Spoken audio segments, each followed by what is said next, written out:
안녕하세요. 이상로의 텐텐베거입니다. 오늘 이상로 파트너와 시장 분석해보고 전략도 세워가시죠. 어서 오세요. 네, 반갑습니다. 네, 반갑습니다. 시장이 이틀 동안 기분 좋게 상승을 네. 했는데 오늘은 또 약세입니다. 역시 CPI 영향과 미 국채금리 상승 때문일 텐데요. 또 금요일 영향도 있다 보니까 주말 쉬고 돌아오면 또 다시 시장이 반등하기를 하하. 바라는 보는데 어떻게 네. 보실까요? 사실 전일 그 미국 CPI가 9시 반에 이제 발표가 됐습니다. 그러고 난 다음에 장 초반에는 그렇게 미국 증시가 흔들림이 없었습니다. 하지만 이제 장 후반으로 갈수록 국채 금리에 대한 재상승이 나타나면서 시장에 대한 하락으로 마감하는 모습이었는데, 유일하게 이제 미국 증시 안에서도 좋은 모습을 보였던 것이 필라델피아 반도체 지수와 그리고 이제 반도체 장비주들이었거든요. 미국 내에서도 어플라이드 머티리얼즈라든지 또는 램 리서치 또는 우리가 ASML 홀딩스 이런 전 세계 굴지의 반도체 장비주들이 좋은 모습을 보이면서 오늘 국내 증시에도 그만큼 또 좋은 반도체 장비주들에 대한 영향을 줬다라고 봅니다. 다만 이제 지금 현재 시장에서 가장 큰 장점이자 단점이 될 수 있는 것이 앞서 말씀드린 대로 미국 시장에 대한 의존도가 너무 높다라는 거거든요. 뭐 테슬라에 대한 부분이 하락을 하면 우리나라 2차전지 기업들도 같이 하락을 하는 모습들도 나타났고, 미국의 엔비디아가 하락을 해버리면 국내에서 또 HBM 반도체 관련된 기업들도 하락을 하는 그런 모습들이 계속적으로 이제 되풀이되고 있는 양상들이다 보니까 반드시 또 미국 증시를 좀 체크를 해야 될 수밖에 없는 상황들이 나타나고 있다는 거고, 그만큼 경제 지표적인 부분을 보더라도 최근에는 이제 수출 동향표에서 중국에 대한 영향력은 계속적으로 이제 감소하는 반면 미국에 대한 교역 폭은 더욱더 늘어나고 있는 시점입니다. 이런 시점들이 뭐랄까 이제 시장에 대한 과도기적인 성격이 상당 부분 나타나는 과정이라 보고, 저는 다음 주에도 다시 한 번 더 미국 장이 상승을 한다면 충분히 국내 증시도 반등이 나올 수 있다. 저는 미국 장이 상승할 거라고 봅니다. 그래서 미국에 대한 의존도 심화를 오늘 투자 포인트로 잡아봤습니다. 네, 좋습니다. 말씀해 주셨다시피 미국에서 반도체 장비주가 네. 강했고요. 오늘 우리 시장도 HBM 관련주가 오늘도 잘 갑니다. 또 HBM ETF가 이달 중에 상장할 거란 보도가 나오면서 또 관심을 네. 받기도 했는데요. 이 체크 포인트부터 살펴보죠.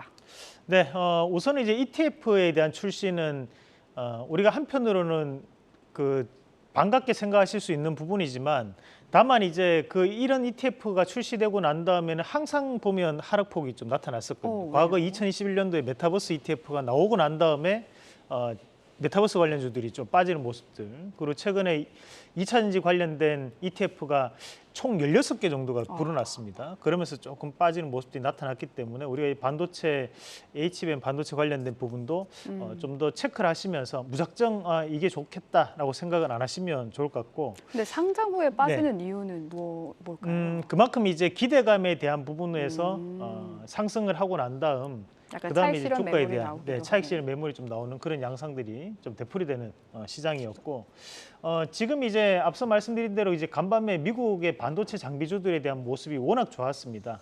사실 이제 우리나라 그 반도체 장비주들이 전 세계로 본다면 사실 점유율이 상당히 낮습니다. 2%가 가장 높은 부분이라고 생각하시면 되는데, 앞서 말씀드린 대로 이제 어플라이드 머티리얼즈는 램 리서치, 뭐 ASML, 그 도쿄 일렉트론까지 이 네 가지 기업이 전 세계에 차지하고 있는 반도체 장비에 대한 점유율이 약 65%, 70% 가까이 됩니다. 그 정도로 대부분의 이 장비 업체들이 차지하고 있다 보니까 국내 기업들에 대한 부분에서도 그에 따른 호강 효과가 나타나지 않을까, HBM에 대한 부분으로 거기에 따른 기대감이 오늘 시장에 대한 영향을 미치고 있다고 보고, 먼저 이오테크닉스 한번 같이 보도록 하겠습니다. 자, 이오테크닉스 같은 경우에는 과거에 이 레이저 커팅 장비에 대한 부분을 상당히 유명한 기업이었고, 최근에 또 본딩 장비 관련된 이슈가 함께 나타나면서 오늘도 주가에 대한 좋은 모습을 보이고 있는데, 자, 앞서서 한번 전고점을 돌파를 시도를 하고 난 다음에 다시 한번 주가가 빠졌다가 다시 한번 올라오는 그런 양상들이거든요. 과거 2020년도까지는 코스닥 시가총액 상위권을 차지할 정도로 상당 부분 역량을 가지고 있는 기업이었기 때문에 저는 이번에 대한 상승 자체는 전고점에 대한 돌파까지도 이어질 수 있는 부분이라고 보고 좀 더 관심 있게 봐야 되는 기업이 아닌가라는 말씀도 함께 드리겠고요. 자, 그리고 이제 그 STI도 한번 같이 보도록 하겠습니다. 자, STI 같은 경우에도 SK하이닉스와 삼성전자에 대한 주요 거래처를 담당하고 있는 기업이기도 합니다. 그만큼 또 좋은 모습을 보이면서 현재 신고가에 대한 부분까지 올라오는 그런 양상들이었는데 최근에 이런 HBM 반도체 관련된 기업들이 대부분 다 유사한 흐름을 좀 나타냅니다. 신고가를 한번 찍고 난 다음에 조정폭을 보이고 다시 한 번 더 신고가에 도전하는 모습들이 나타나고 있는데 이 정도 올라와 있는 상태에서는 수급적인 부분으로 봤을 때는 충분히 전고점에 대한 터치가 이루어질 가능성이 있다라는 부분으로 판단을 해보도록 하겠습니다. 그래서 현재 HBM 반도체 관련된 기업들이 미국발 훈풍에 인해서 국내 증시에 영향을 주고 있는 상황이니까 수급이 쉽게 빠지지는 않을 것이다. 그리고 일종의 민매임도 좀 붙어 있는 상황들이거든요. 그만큼 개인들의 수급도 많이 붙어 있다는 걸 감안하셔서 대응을 하시면 좋을 것 같습니다. 네, 그런데 DIT가 네. 심상치가 않습니다. 오늘도 한 17% 강세를 보이면서 52주 신고가를 오늘도 경신을 했는데 네. 전략은요? 그 타이틀이 이렇게 나와 있더라고요. 뭐 숨겨진 HBM 반도체 관련주 뭐 그렇게 적혀 있던데 뭐 숨겨져 있던 건 아니고 우리가 방송에서 소개를 해드렸기 때문에 그것이 이제 언론에 대해서 좀 노출이 되는 그런 단계라고 보시면 되겠고요. 우리가 이제 매집 가격이라고 하죠. 매집 가격대가 제가 볼 때는 한 9,000원, 10,000원대 분포하고 있거든요. 그러면 적어도 주가가 한 18,000원, 2만 원 정도 보일 것 같은데 뭐 다음 주에 2만 원 이상까지는 한번 시세를 강하게 한번 나타낼 수 있는 부분이 보일 것 같고 수익을 좀 더 극대화하는 전략으로 말씀드리겠습니다. 네, DIT 전략까지 들어봤습니다. 두 번째 체크 포인트입니다. 러시아가 우크라이나 곡물 창고를 공습하면서 곡물 관련주가 들썩이고 있죠. 여기도 한번 살펴보죠. 네, 맞습니다. 사실 이제 전 세계적으로 지금 현재 농산물 가격 중에 유일하게 강하게 상승하는 것이 설탕 가격입니다. 대신에 뭐 우리가 알고 있는 콩이라든지 보면 콩이 대두입니다. 대두나 옥수수 가격 자체는 크게 움직임이 나타나고 있지는 않습니다. 사료는 이 두 가지를 봐야 되거든요. 그런데도 국내 증시 같은 경우에는 일종의 우려감이 좀 더 먼저 작용하는 그런 과정이라고 볼 수 있는데 오늘 강하게 움직이는 기업이 이제 고려산업 잠시 한번 같이 보도록 하겠습니다. 자, 고려산업의 움직임을 보더라도 상단에 대한 480선, 2년간의 평균 종가에 대한 부분에서 하단에 위치해 있는 상황입니다. 그 말은 뭐냐면 최근 들어서 주가에 대한 흐름이 상당 부분 빠져서 내려왔기 때문에 순환매적인 차원에서 낙폭과대에 대한 차원에서에 대한 반등도 일부 붙어 있다라는 부분으로 해석을 한번 해볼 필요가 있을 것 같고, 자 마찬가지로 오늘 또 강하게 움직이는 게 미래생명자원도 한번 같이 보도록 하겠습니다. 자 미래생명자원 같은 경우에 시가총액이 좀 작다 보니까 수급적인 부분 자체에 대한 이슈가 붙으면서 함께 움직임이 나타나는 과정이라고 볼 수 있을 것 같아요.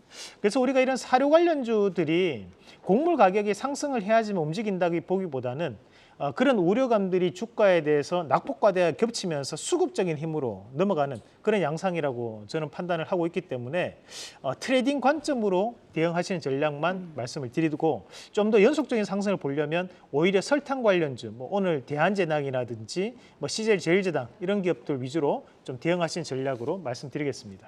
네, 곡물 사료는 단기 트레이딩 관점으로 장기적으로 본다면 설탕을 좀 주목해보자 말씀을 해주셨습니다. 유럽 천연가스 가격이 7개월 만에 최고치를 기록했습니다. 이팔 전쟁에 따른 불안과 함께 또 핀란드 지역에서 가스관이 파손된 영향인데요. 조금 살펴보니까 유럽 지역의 천연가스는 이미 충분히 저장은 하고 있다고 하는데 우려 공급에 대한 우려 공포감 때문에 이렇게 가격이 높아졌다고 합니다. 관련해서 가스 관련주 지금 사야 할까요?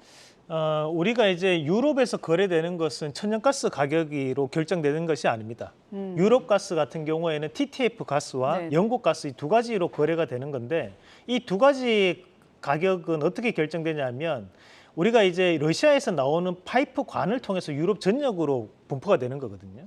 그렇다 보니까 이 가격은 특수한 성격을 좀 가지는 것이 러시아와 또 밀접한 관계를 가지고, 그리고 이제 우리가 LNG 같은 경우에는 우리가 이제 그 추출을 해내는 가스고, LPG 같은 경우에는 우리가 이제 석유를 액화 석유가스거든요. 그러면 이제 정제탑을 통해 가지고 추출되는 것이 이제 LPG라고 보시면 되겠고요. 천연가스라고 하는 우리가 추출되는 것은 이제 LNG가 되는 거죠. 그러면 현재 이 상황 자체에서 천연가스에 대한 가격이 상승하는 것은 결국 연말에 다시 한 번 더 추운 겨울이 올 수 있다라는 우려감이 함께 작용하는 부분인데, 오늘 시장에서 들썩거리는 기업이 이제 대성에너지 한번 같이 보도록 하겠습니다. 자, 대성에너지에 대한 가격을 보더라도 현재 바닥권역부터 조금씩 바뀌어 나가는 시점이거든요. 그 말은 뭐냐면 낙폭과대에 대한 부분도 영향을 미치고 있고, 마찬가지로 겨울이 되면 좀 더 에너지를 많이 쓰지 않을까라는 이런 우려감까지도 함께 영향을 미치고 있는 것으로 봐야 되기 때문에 좀 더 큰 상승을 바라볼 수 있는 자리라고 보고요. 마찬가지 대형주 쪽으로 본다면 SK가스가 여전히 신고가에 대한 움직임을 나타내고 있기 때문에 대형주를 보시면 SK가스라든지 그런 부분으로 우리가 좀 더 눈여겨보신 전략 말씀드리겠습니다. 네, 좋습니다. 오늘 주목한 관련주 삼성전자 투자협력사 소식으로 들고 오셨네요. 네, 우리가 뭐 SK 하이닉스 협력사도 봤고 뭐 HBM 반도체 관련주도 봤는데 오늘은 또 삼성전자 관련된 또 투자 협력사도 한번 모아봤습니다. 빠지면 섭섭하겠죠. 네, 그렇죠. 이제 삼성전자도 이제 HBM 반도체 관련해서 훈풍이 불어올 수 있다라는 기대감이 있기 때문에 우선은 이제 이런 종목군들을 전체적으로 보면 위치적인 부분 자체가 지금 상당히 하단으로 분포하고 있는 기업들이 대단히 많습니다. 그만큼 이제 삼성전자가 이 HBM에 대해서는 조금 뒤에 처져 있다라는 부분으로 주가도 그대로 반영되고 있는 과정들인데 현재 삼성전자가 지분 투자한 기업도 있고 지분을 투자했던 기업도 있습니다. 뭐 참고적으로 본다면 최근에 HBM 반도체 소재 관련된 부분에 납품이 이루어지고 있다고 밝혔던 솔브레인도 지금 주가적인 부분에 상당히 처져 있는 모습들이고 우리나라 안에서는 장비 관련 업체에서 점유율이 가장 높은 기업이 원희가 IPS입니다. 전 세계적으로 봤을 때 약 2% 정도 차지하는 기업이고요. 그리고 이제 FST라든지 또는 동진세미캠, 그리고 LOT백큐미 최근 들어 움직임이 대단히 좋습니다. 그리고 이제 뭐 KC텍이나 DNF 같은 기업들도 함께 눈여겨보신 전략 말씀드리겠습니다. 네, 좋습니다. 근데 삼성전자가 엔비디아의 HBM3 공급할 때 수율 문제로 잡음이 좀 있었잖아요. 네. 그거에 대해서 의견 좀 짧게 들어보자면. 우리가 이제 그 수율이라는 것은 이제 우리가 이런 반도체로 따졌을 때 이렇게 인곳이라고 하죠. 큰 판 안에서 거기 안에서 이제 쓸 수 있는 비율이 얼마만큼 되느냐를 결정하는 부분이다 보니까 우리가 이제 고객사 입장에서는 이 수율의 높은 기업이 대단히 중요합니다. 왜냐하면 똑같은 돈을 투자해가지고 거기서 많이 반도체를 생산해낼 수 있는 기업을 선택을 해야 되는 거니까요. 그래서 그런 수율적인 문제를 지금 삼성에서도 해결하기 위해서 반도체 장비주들에 대한 부분을 다시 한 번 더 지금 뭐랄까요, 기술적인 역량을 좀 높이고 있는 그런 단계라고 보시면 되겠습니다. 네, 좋습니다. 오늘의 원픽 바로 공개해 주시죠. 자, 오늘은 KC텍 한번 같이 보도록 하겠습니다. 자, 이 KC텍은 이제 평판화 공정에 해당하는 기업이라고 보시면 되는데 우리가 이 평판화라는 것이 식각 내지 세정 공정에 해당하는 부분이라고 보시면 됩니다. 전 세계적으로 이 평판화 공정을 가장 많이 납품하는 기업이 어플라이드 머티리얼즈고 우리나라 안에서는 국산화를 이루고 있는 기업이 이 KC텍이라고 보시면 되겠습니다. 그래서 반도체 업황이 지금 현재 회복되는 양상들이기 때문에 충분히 재평가에 대한 구간을 우리가 눈여겨볼 필요가 있고 그래서 1차적인 목표가는 좀 짧게 잡아보겠습니다. 24,700원, 그리고 손절가는 24,400원 제시해 드리겠습니다. 네, 오늘의 원픽은 KC텍입니다. 말씀 여기까지 듣겠습니다. 고맙습니다.